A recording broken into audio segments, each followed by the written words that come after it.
तुलसी का पत्ता है तो तुलसी का पत्ता भी अगर हम भगवान भी हमें अपने पूजा मंदिर की सफाई सबसे पहले पूजा मंदिर में करनी चाहिए या सूर्य भगवान को जल चढ़ाना चाहिए। नमस्ते फ्रेंड्स, मैं खुशबू मिश्रा स्वागत करती हूँ अपने चैनल खुशबू मिश्रा ब्लॉग में। कैसे हैं आप सब? मुझे कमेंट में जय माता दी ज़रूर लिखिएगा। और आज इस वीडियो में जानेंगे प्रतिदिन पूजा करने की सही विधि और नियम क्या है। भोग में हमें प्रतिदिन क्या लगाना चाहिए। पहले पूजा हमें घर में करनी चाहिए या मंदिर में करनी चाहिए। बहुत सारी जानकारी आपको इस वीडियो में मिलेगी। इससे पहले अगर आपने मेरे चैनल को सब्सक्राइब नहीं किया है तो इसे सब्सक्राइब कर लें, बेल आइकन को ज़रूर प्रेस करें जिससे वीडियो की नोटिफिकेशन आप लोग के पास सबसे पहले पहुँचे। भी हमें पूजा घर में कोई भी एक्स्ट्रा सामान नहीं रखना चाहिए। जिस चीज़ का उपयोग नहीं करना है उसको आप तुरंत हटा दें। और कभी भी हमें भगवान की खंडित मूर्ति, प्रतिमा ये सब हमें नहीं रखनी चाहिए।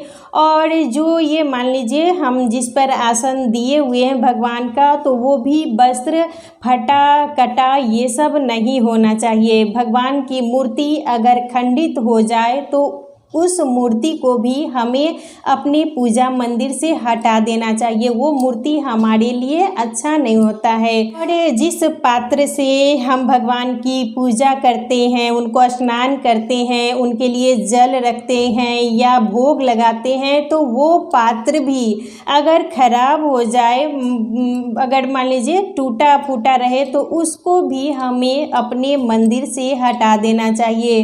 वो भी रखना अच्छा नहीं होता है। भगवान की मान लीजिए आप अलमीरा बनवाई हुई हैं या छोटा सा, अगर जैसे ये मंदिर मेरा बना हुआ है, तो अगर हम भगवान को नीचे रखते हैं तो इसके ऊपर में हमें कुछ भी नहीं रखना चाहिए। बहुत से लोग ये गलती करते हैं कि नीचे भगवान की ये अलमीरा है तो वैसे मूर्ति सब भगवान का रखे रहते हैं और उसके ऊपर बहुत सारा सामान या कुछ भी एक्स्ट्रा रखते हैं, तो वो सब गलती हमें नहीं करनी चाहिए। इससे पूजा का लाभ नहीं मिलता है। और प्रतिदिन भगवान को भोग ज़रूर लगाना चाहिए। कुछ भी जो भी हो आपके घर में वो प्रतिदिन भगवान को भोग ज़रूर लगाएं। और पंचमेवा का भी भोग लगा सकते हैं, फल का भी भोग लगा सकते हैं। और कुछ भी नहीं हो तो मिश्री का भी भोग हमें ज़रूर लगाना चाहिए। और जब भी ये भोग लगाएं तो ये ना कि हम भोग लगा के बहुत देर भगवान के पास छोड़ दिए, तो वो भी अच्छा नहीं होता है। किसी के सामने मतलब जूठा रखना वो अच्छा नहीं होता है। उसी तरह भगवान के सामने अगर बहुत देर तक हम ये भोग रखते हैं तो वो भी अच्छा नहीं होता है। भोग लगाने के बाद आप थोड़ा देर मतलब 2 मिनट 5 मिनट रहने दें और उस प्रसाद को सबको वितरण जरूर करना चाहिए। कभी भी हमें कोई भी फल हो उसको काट के भगवान को भोग नहीं लगाना चाहिए। आपके पास मान लीजिए एक ही सेब है या कुछ भी आम है तो आप एक ही जगह भगवान का भोग लगा लें, लेकिन कभी भी ये ना कि हम काट के यहाँ पर भोग लगा दिए, यहाँ भोग लगा दिए, इधर भोग लगा दिए, तो वैसा गलती हमें नहीं करनी चाहिए। कभी भी भगवान पर कटा हुआ फल का भोग नहीं लगाना चाहिए, वो अच्छा नहीं होता है। और कोई भी जब व्रत त्यौहार आए तो उसमें अपने घर में खीर बना के या हलवा कुछ भी बना के कोई भी व्रत त्यौहार में हमें भगवान को भोग ज़रूर लगाना चाहिए। और जब भी आप भोग बनाएं भगवान के लिए तो स्नान करने के बाद ही भोग बनाना चाहिए और अच्छे से चूल्हे की साफ सफाई कर दे तभी हमें भोग बनाना चाहिए। और प्रतिदिन आप कुछ भी लेकिन भगवान को भोग ज़रूर लगाइए, लेकिन फल को कभी भी काट के हमें भोग नहीं लगाना चाहिए। एक ही फल है तो हम एक ही रख देंगे, लेकिन काट के सब जगह हमें नहीं रखना चाहिए। और कभी कभी हमारे घर में कुछ भी नहीं होता है भोग लगाने के लिए, तो अगर तुलसी का पत्ता है तो तुलसी का पत्ता भी अगर हम भगवान को चढ़ाते हैं, अर्पित करते हैं, तो भोग लगाने के बराबर ही लाभ मिल जाता है और भगवान तुलसी के पत्ते से ही संतुष्ट हो जाते हैं। तो मान लीजिए कभी ऐसा होता है कि कुछ भी जब हमारे घर में नहीं रहे तो भगवान को तुलसी का पत्ता ही हमें ज़रूर अर्पित करना चाहिए। एक लोटा हम जल रख देंगे और तुलसी का पत्ता रख देंगे, इससे ही भगवान प्रसन्न हो जाते हैं। जब भी आप भोग लगाएं तो बर्तन का हमेशा ध्यान रखना चाहिए। चांदी का बर्तन में भोग लगाया जाता है, सोने के बर्तन में भी भोग लगाया जाता है और पीतल के बर्तन में भी हम भोग लगाते हैं। और कभी भी हमें स्टील के बर्तन में, एल्युमिनियम के बर्तन में, लोहे के बर्तन में, ये सब बर्तन में हमें भगवान को भोग नहीं लगाना चाहिए। भोग लगाने के लिए पीतल का बर्तन ही मतलब ज़्यादा उपयोग करना चाहिए। चांदी का बर्तन है तो आप चांदी का भी उपयोग कर सकते हैं, सोने का है तो सोने का भी उपयोग कर सकते हैं, और नहीं तो सबसे मतलब सबके घर में ये पीतल का बर्तन रहता ही है, तो पीतल के बर्तन में ही भगवान को भोग लगाना चाहिए। आप लोग का सवाल था कि पहले हमें घर में पूजा करनी चाहिए या मंदिर में पूजा करनी चाहिए। मान लीजिए कभी कभी ऐसा होता है कि कोई व्रत त्योहार पड़ता है तो पहले हमें घर में पूजा करनी चाहिए या मंदिर में जाके पूजा करनी चाहिए। देखिए, अगर आपके पास टाइम हो तो आप पहले घर में पूजा ज़रूर कर ले, घर की साफ़ सफाई कर ले, भगवान को स्नान जैसे मतलब विधिवत पूजा होता है वैसे पूजा हमें करके ही जाना चाहिए।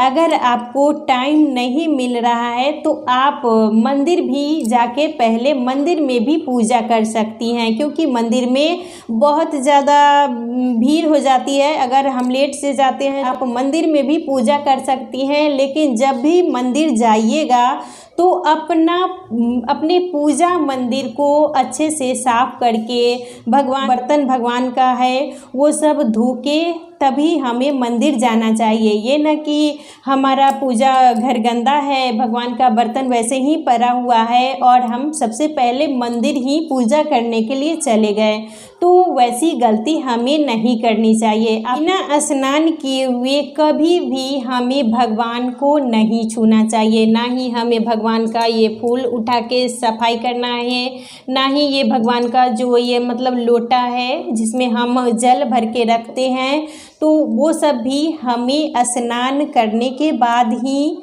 छूना चाहिए। भोग आप लगाने के बाद हटा ले, लेकिन ये जो जल का पात्र है उसे रहने देना चाहिए, क्योंकि ये जल का पात्र रहना यहाँ पर वो बहुत ज़्यादा अच्छा होता है। तो आप जल का पात्र ना हटाएं, लेकिन आप जो भोग लगा रही हैं वो ज़रूर हटा लेना चाहिए और 2-4 मिनट के बाद आप हटा ही ले और इसको पूरे घर में ज़रूर वितरण करना चाहिए। ये ना कि हम भोग लगा दिए और उधर रख दिए, फिर ये प्रसाद का अपमान होता है, तो ऐसी गलती भी हमें नहीं करनी चाहिए। भी हमें अपने पूजा मंदिर की सफाई झाड़ू से नहीं करनी चाहिए। आप एक कपड़ा रखें और उसी से हमें भगवान का मतलब जो भी ये सब है हमें पोंछना है, लेकिन पूजा घर में कभी भी हमें झाड़ू का उपयोग नहीं करना चाहिए, वो बिल्कुल अच्छा नहीं होता है। आप एक अलग कपड़ा रखें और उसी से पूजा रूम की साफ़ सफाई कर दें और उस कपड़ा को भी सेपरेट रखना चाहिए। उस कपड़ा से फिर हमें कहीं पर भी पोछा नहीं लगाना है और पूजा रूम में तो कभी झाड़ू का उपयोग करना ही नहीं चाहिए। पूजा रूम में हमें स्नान करने के बाद ही साफ़ सफाई करनी चाहिए, क्योंकि रात में हम मान लीजिए सोते हैं, वही वस्त्र है, वही गंदगी है और हम आके फिर साफ़ सफाई करने लगे तो वो अच्छा नहीं होता है। तो आप सुबह में स्नान करने के बाद ही पूजा रूम में आए और पूजा रूम की साफ़ सफाई करें। आप लोग का बहुत सारा कमेंट आ रहा था कि सबसे पहले पूजा मंदिर में करनी चाहिए या सूर्य भगवान को जल चढ़ाना चाहिए। तो सबसे पहले हमें सूर्य भगवान को जल चढ़ाना चाहिए, उसके बाद तुलसी माता की पूजा करनी चाहिए और उसके बाद ही हम अपने पूजा घर में पूजा करेंगे। हमें इन्हीं सब नियमों का पालन ज़रूर करना चाहिए। सबसे पहले आप सूर्य भगवान को जल चढ़ाएं, तुलसी माता की पूजा करें, उसके बाद ही अपने घर में हमें पूजा करनी चाहिए। और भोग आप प्रतिदिन भगवान को ज़रूर लगाएं और बिना स्नान किए हुए कभी भी हमें अपनी पूजा मंदिर में नहीं जानी चाहिए। तो इन्हीं सब बातों का हमें विशेष ध्यान देना है। तो आज का वीडियो यहीं तक था, फिर मिलूँगी एक नए वीडियो में। वीडियो अच्छा लगे तो इसे लाइक ज़रूर कीजिएगा, मेरे चैनल को सब्सक्राइब कीजिएगा। फिर मिलूँगी एक नए वीडियो में, तब तक के लिए नमस्कार।